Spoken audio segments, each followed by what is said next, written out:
need to remember to add some new images to the Steam Deck. Oh boy, an ad for Uber Eats. Oh man, are we gonna eat the Uber? Better than eating fucking Scotch tape, which is what the guy in the ad is doing. um. I presume, I didn't have the audio up, that it's Uber Eats advertising the fact that you can get more than food with it now.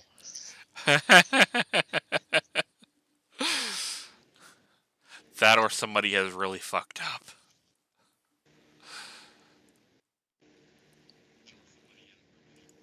Adam, Yes. say words.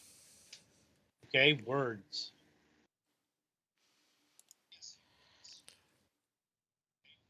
Okay, Adam is good. Petty, you were actually kind of peaking a little when you were getting loud, so...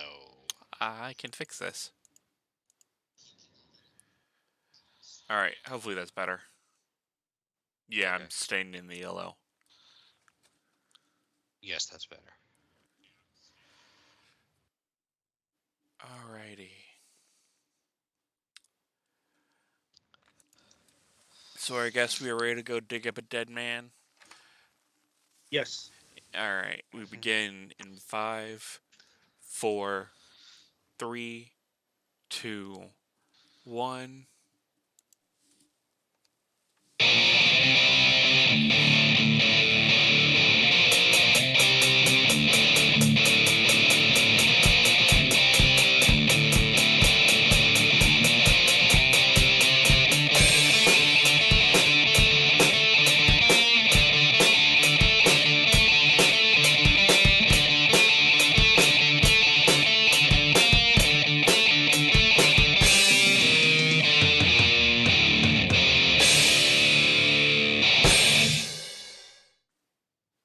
All right. Welcome to the third review of the evening.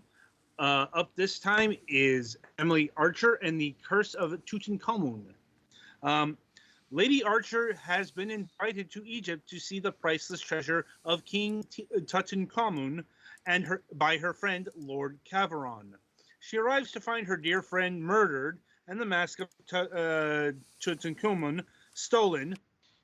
Collect evidence to solve the murder in this hidden object game. Um, and I can say that this is like a pure hidden object game, not one of those weird hybrids that Ocean favors more often. I mean, than they not. occasionally have sub-games, but yeah.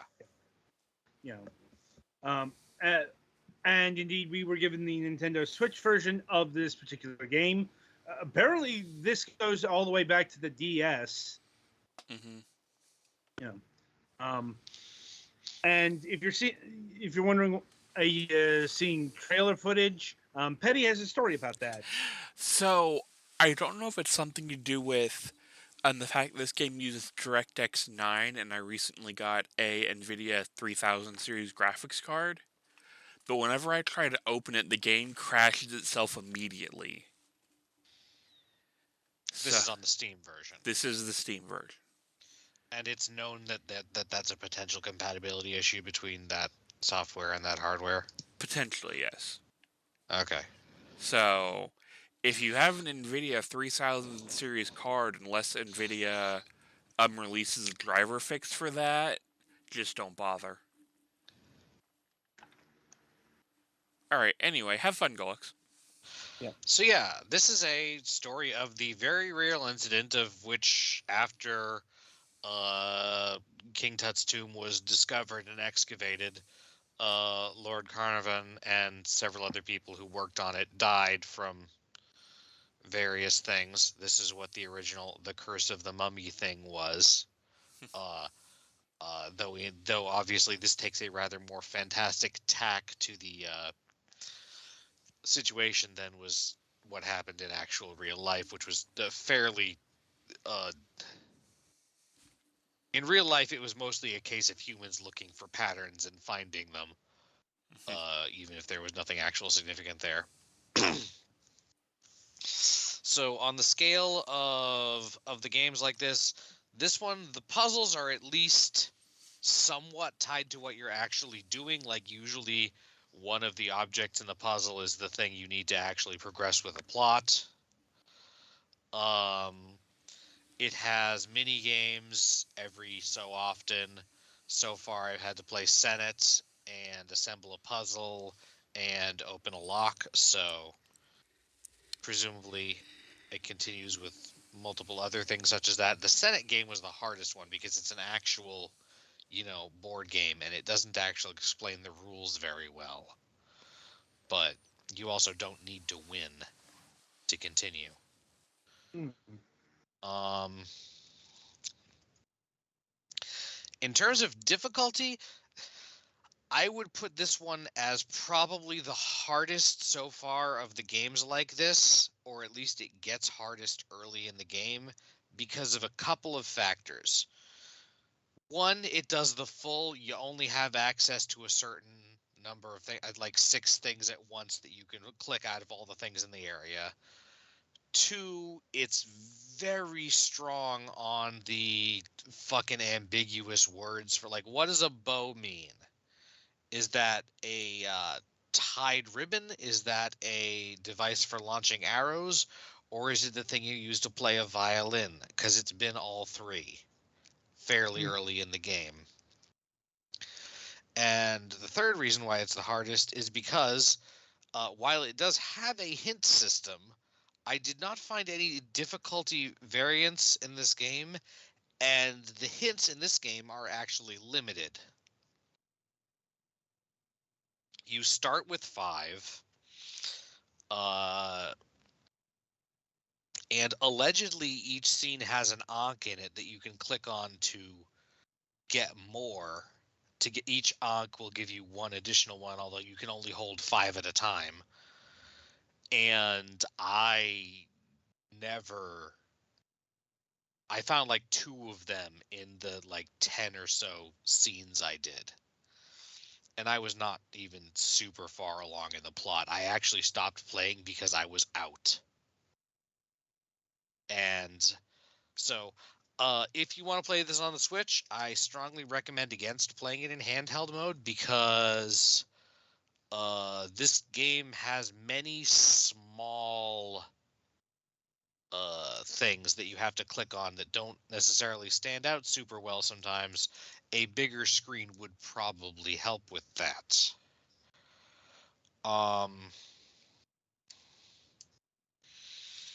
Let's see what else. The music is pretty low key as usual.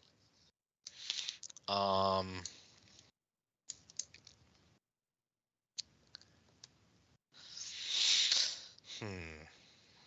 am I forgetting? Do you guys have any questions?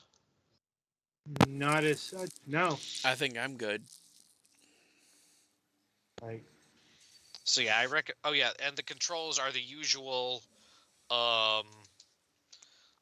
Right stick to move cursor, right trigger to click on things, and then you can press one of the face buttons to advance text and stuff. There's a journal that gets filled in that can refresh where you go, but I think that's all it does. This one didn't seem to have any like achievement type stuff in it. There are inventory things, but I would generally not elevate them to the level of puzzle. It's usually just give the object to a person. right. Yeah, I think that's about it. It's nothing. If this really was one of the earlier ones, I would not be shocked at that. Because there's a lot of stuff in some of the other ones I've done that seem to have possibly evolved a little bit beyond it.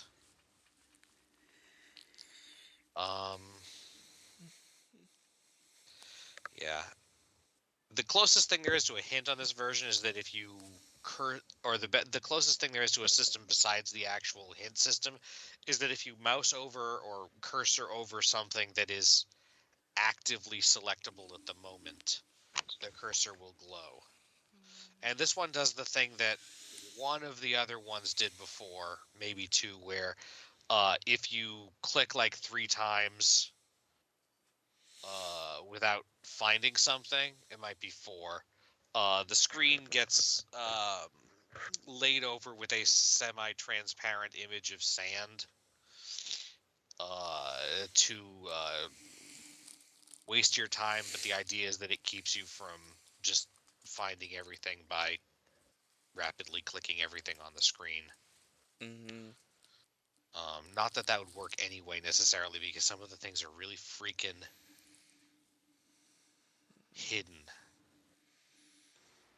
Like if you're looking at a box, one of the inside a box, one of the images might be like hidden, overlapping the hinges that you can barely see from inside. Mm-hmm. So it's challenging. If you're interested in the Egyptology angle, it has that. Although this is some of the like somewhat discredited Egyptology, I guess. So I don't expect it to really be archaeologically accurate. Okay. I mean, I guess in parts.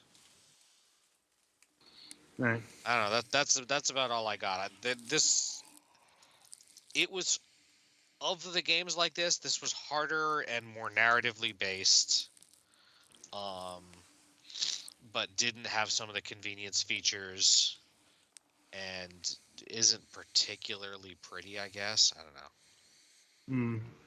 Like, no.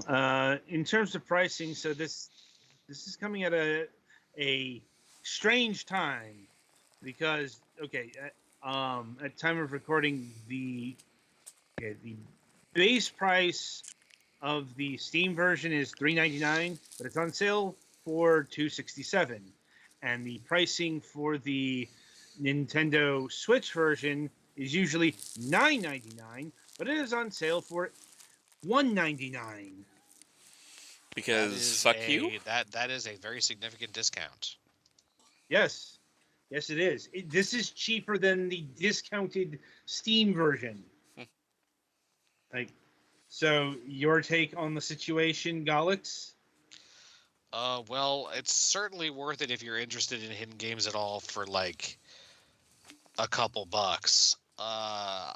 10 might be high, but I don't know. Okay. All right then. So that'll about do it for Emily Archer. Be sure to tune in after the break as we'll be reviewing Necrosphere Deluxe.